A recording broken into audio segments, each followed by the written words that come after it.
15 de julho de 1770 era lançada a primeira pedra de um edifício cujo projeto era muito ambicioso, monumental, pensado como que um palácio que se desenvolvia por 4 lados. Em boa verdade, acabou por se concretizar apenas metade do projeto ambicionado. Mas nem por isso o Hospital de Santo António, sim, porque é do Hospital de Santo António que estamos a falar, deixou de se tornar num dos mais emblemáticos monumentos da cidade do Porto. 250 anos depois desse momento de lançamento da primeira pedra, este é um imóvel repleto de memória e muita da identidade portuense. Seria impossível, num episódio desta série, traçarmos toda a história do hospital, mas vamos lançar um pouco do nosso olhar sobre as suas origens e sobre outros aspectos curiosos.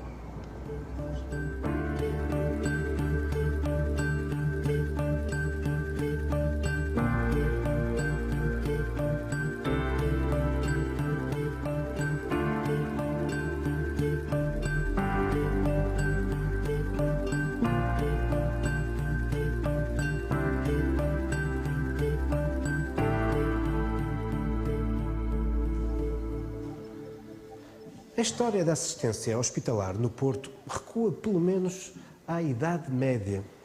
Nessas épocas existiam vários pequenos hospitais, que eram simultaneamente albergues. Até porque nessas épocas medievais o termo hospital confundia-se também com o de hospitalidade. E estas estruturas não só tratavam das doenças e das feridas, mas davam também pousada a quem necessitava, nomeadamente os peregrinos. Entretanto, na sequência, em 1499, do apelo do rei Dom Manuel para que se criassem as Misericórdias, vimos surgir, no início do século XVI, a Misericórdia do Porto, a quem o monarca, de resto, irá entregar alguns desses pequenos hospitais, nomeadamente um famoso Hospital de Roca Amador. Mas, no final desse século XVI, e com base num importante legado de Dom Lopo de Almeida, a Misericórdia do Porto vai construir de raiz um hospital, junto às suas instalações, entre aquilo que é hoje a Rua das Flores e a Rua dos Caldeireiros. Um hospital que será importante durante muitas décadas. Mas o Porto encontra-se claramente num enorme crescimento urbano e demográfico. E quando chegamos ao século XVIII, o Dom Lopo era já exíguo. E por isso, a Misericórdia sentiu necessidade de construir um grande hospital. A deliberação para que isso seja concretizado é tomada em 1767. O projeto vai ser encomendado a um arquiteto inglês, John Carr, e começava assim a surgir aquilo que irá ser o Hospital de Santo António.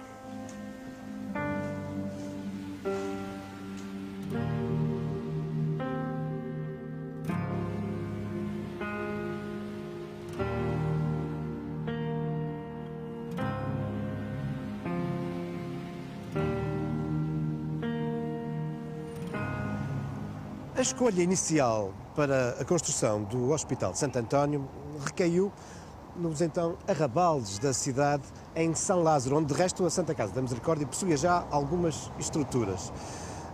Mas a ideia acabaria por ser abandonada. O que não deixa de ser interessante é que alguns anos depois, em 1783, nesse terreno seria construído um convento. É hoje o atual edifício da Biblioteca Municipal do Porto. E imaginem qual foi o nome com que foi batizado esse convento. Convento de Santo António da cidade. Bom, mas a opção acabou por recair neste lugar, o então Campo do Robalo, uma extremidade da cordoaria voltada para o Vale de Miragaia, um vale cortado por uma linha d'água, o Rio Frio. Ora, este riacho fazia com que o terreno, o Campo do Robalo, tivesse alguns problemas. Era muito úmido e pantanoso.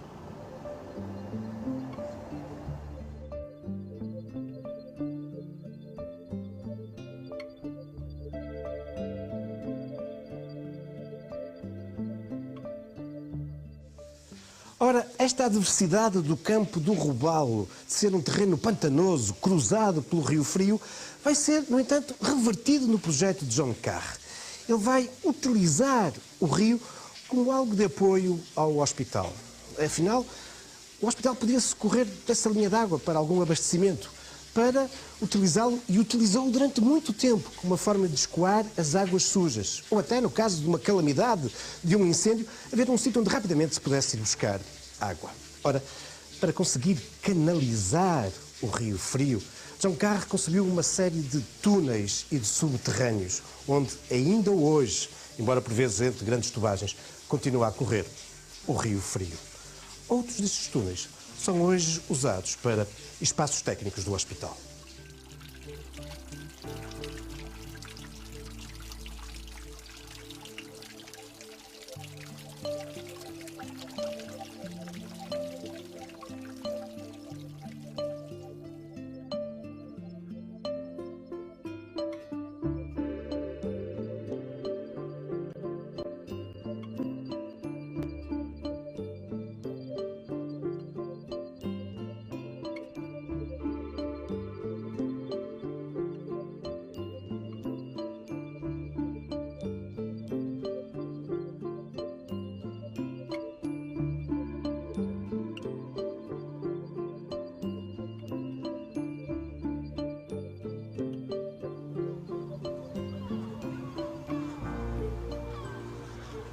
Além de tratar dos enfermos, outra das 14 missões, das 14 obras da Misericórdia é dar sepultura aos mortos, nomeadamente àqueles que não têm familiares, amigos que possam tratar desse objetivo. Era o caso, regra geral, daqueles que tinham sido sentenciados à morte, dos enforcados. E aqui no Porto, como em muitos outros lugares do país, era a Misericórdia que tratava desse enterramento. Ora, quando adquiriram o campo do Robalo para construir o Hospital de Santo António, a Misericórdia vai também criar o Cerro dos Enforcados. Era exatamente um cemitério para esses sentenciados. Ficava no extremo do campo, voltado sensivelmente para onde hoje temos o Jardim do Carregal. Era um espaço devidamente vedado. Tinha um velho cruzeiro ao Senhor dos Aflitos e uma capela.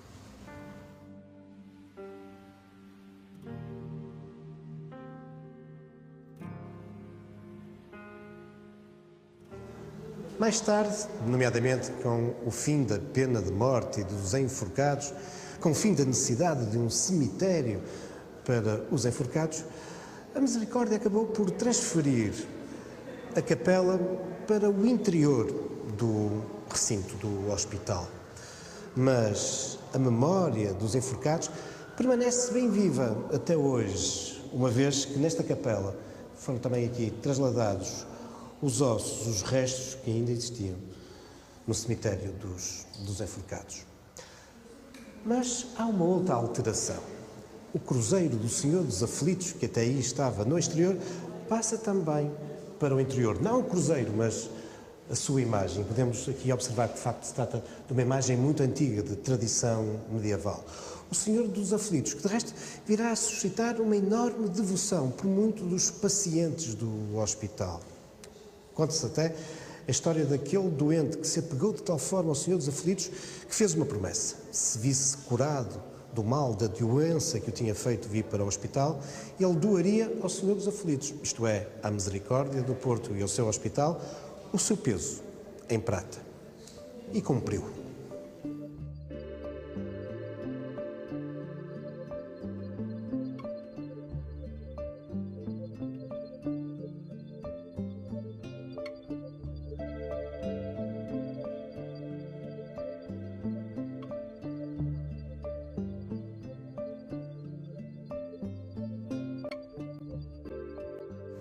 A construção, a partir de 1770, do Hospital de Santo António, integra-se num conjunto de grandes obras de que o Porto é palco e que representam uma mudança no paradigma da arquitetura e da arte.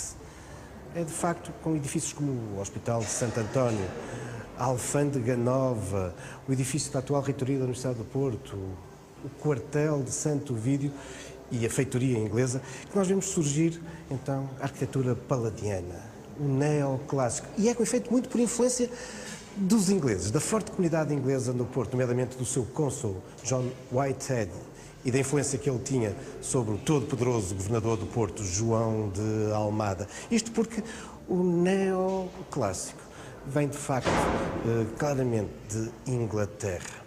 Aliás, o projeto do Hospital de Santo António, de John Carr, é, com efeito, de um arquiteto inglês. Um arquiteto que nunca cá veio. E isso acabou por ser fatal no arrastar das obras e no grande custo do hospital. Com efeito, há aqui um pormenor curioso, é que, para o arquiteto, uma boa parte da obra deveria ter sido construída em tijolo, à semelhança do que acontecia com os palácios e outras obras neoclássicas em Inglaterra, e que aqui também foi utilizado, nomeadamente, em muitas das abóbadas que ainda hoje podemos contemplar. Mas os mestres pedreiros, os homens que estavam aqui no Porto a construir o edifício, interpretaram muitas das paredes como sendo de granito. E por isso demorou muito mais tempo e foi muito mais caro.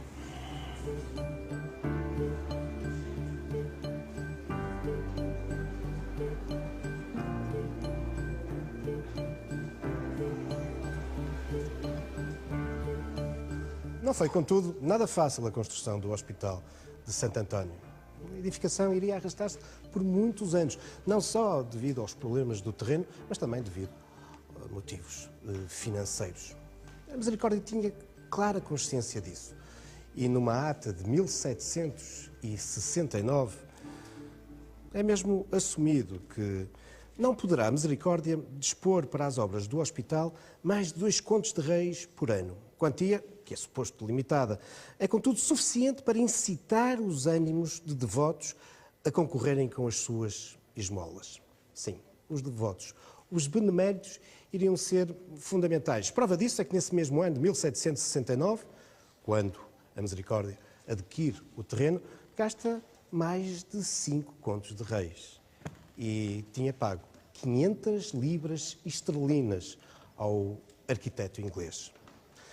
Durante as décadas, durante muito tempo, os devotos, os beneméritos, serão cruciais para o desenvolvimento das obras da construção do hospital. Muitos deles encontram-se hoje recordados neste salão nobre do hospital, em algumas telas, mas também em alguns bustos.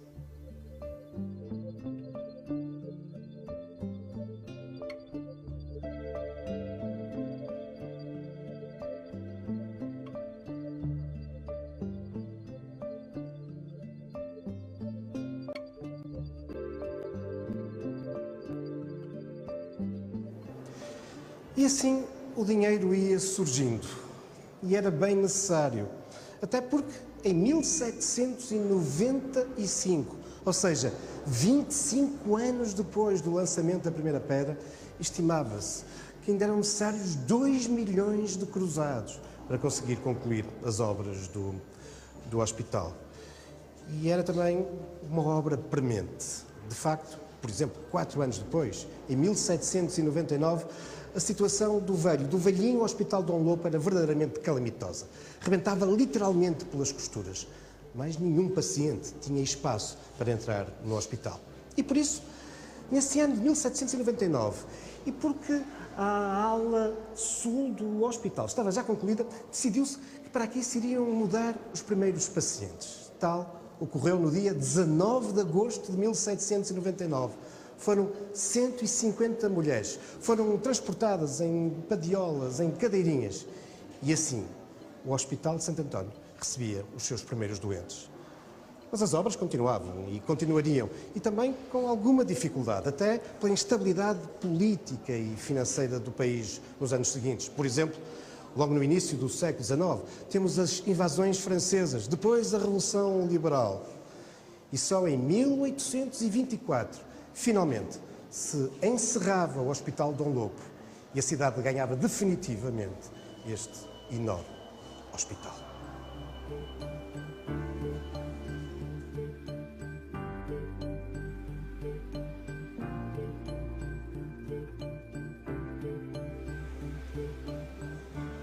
Quando o Hospital Dom Lopo encerrou definitivamente em 1824 e Santo António se torna no grande hospital da cidade, a verdade, no entanto, é que há muito que ele se tornara já numa referência do Porto. Não só pela monumentalidade do edifício, mas também porque, na prática, e como vimos, desde 1799, que ele vinha recebendo doentes.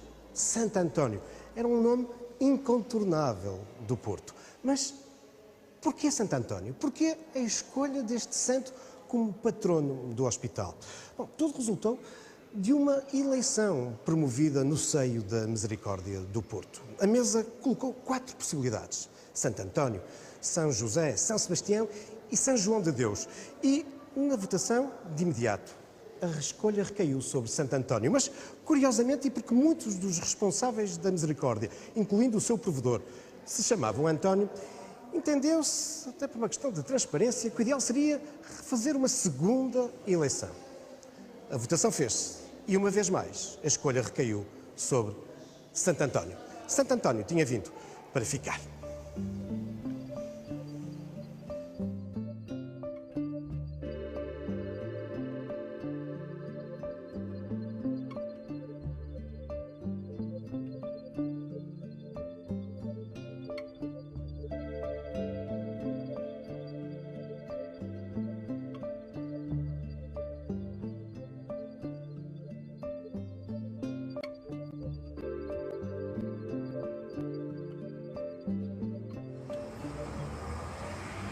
Em 1825, nesta ala do hospital voltado para a cordoaria, entrava em funcionamento uma estrutura que seria marcante na história não só do ensino no Porto, mas em boa verdade em todo o país.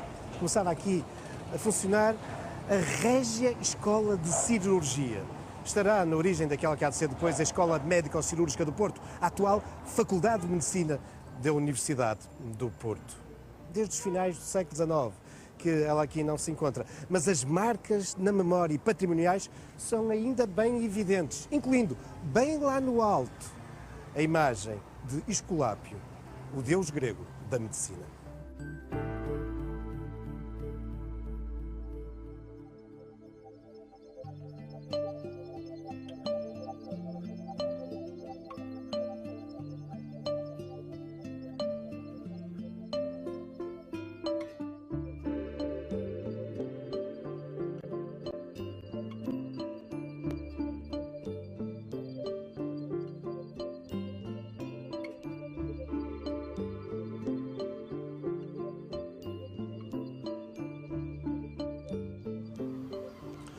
No interior do hospital, mais concretamente no seu miolo a céu aberto, encontramos hoje extensos relevados, mas esta área verde é herdeira de um antiquíssimo jardim que aqui existia.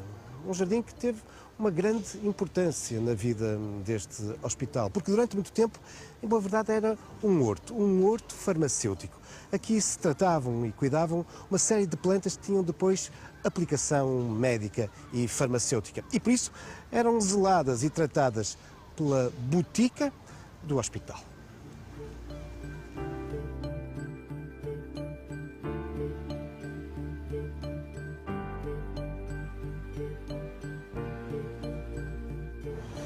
Na fachada do Hospital de Santo António abre-se a sala de público há mais de 200 anos e que em meados do século XIX passou a abrigar a botica. É um espaço repleto de história e que nos nossos dias abriga o Museu do Centro Hospitalar do Porto.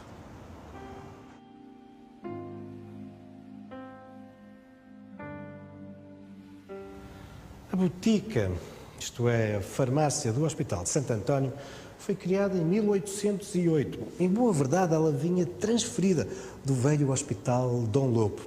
E de início não se localizava ainda neste espaço privilegiado, voltado para o exterior, mas sim dependências no interior do hospital. Foi só em meados do século XIX, em 1857, quando era dirigida pelo farmacêutico Agostinho da Silva, e com base num importante legado vindo do Brasil, de João Teixeira de Guimarães, que a farmácia sofre grandes transformações. Vem então agora para esta área, voltada para o exterior e claramente num serviço também público. Aliás, até à década de 70 do século XX, esta será uma farmácia aberta ao público em geral. Só depois disso é que se tornou uma farmácia exclusivamente destinada ao apetrechamento farmacêutico do hospital. Mas nessa segunda metade do século XIX, esta farmácia era, por isso, também uma referência absoluta no panorama das farmácias no nosso país. Pinho Leal irá mesmo dizer que é uma das primeiras farmácias do nosso país. Muito mais recentemente, a farmácia foi musealizada e hoje podemos aqui observar um espaço de enorme interesse patrimonial e artístico. Interesse patrimonial, por exemplo, com um conjunto notável de objetos, farmacopeias, microscópios, balanças, boiões em porcelana francesa. E a tudo isto vai-se somar nestes armários todos estes recipientes em vidro, com a indicação dos produtos, dos muitos produtos com que se produziam os medicamentos. Mas é também nestes armários que nós podemos ver o cuidado artístico que esta farmácia apresentava. Talhados na madeira, encontramos elementos simbólicos, emblemáticos da atividade farmacêutica. Lá no alto, muitos dos grandes vultos da história da medicina e da farmácia. E até aqui, neste belíssimo gradeamento em ferro forjado, podemos encontrar outros vultos da ciência e elementos simbólicos da atividade farmacêutica.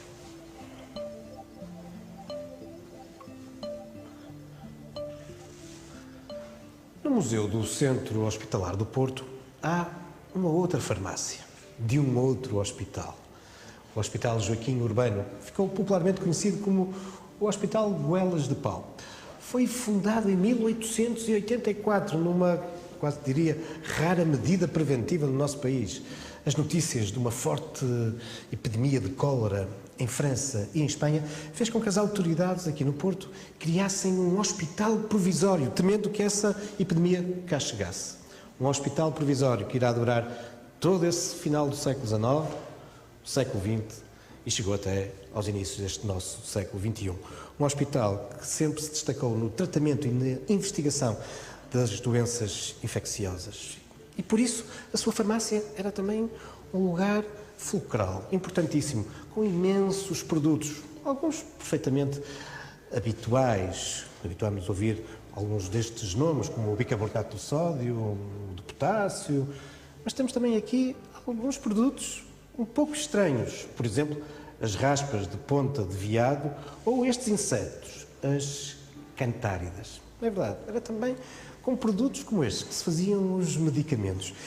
E aqui, na musealização desta antiga farmácia, encontramos também alguns estranhos aparelhos e, no entanto, fundamentais na história da farmácia e da medicina. Por exemplo, era esta máquina que fazia a compressão do pó, do granulado dos preparados farmacêuticos. Ora, com base nestes moldes e nesta compressão, obtinha-se então os comprimidos. Isso mesmo, os comprimidos.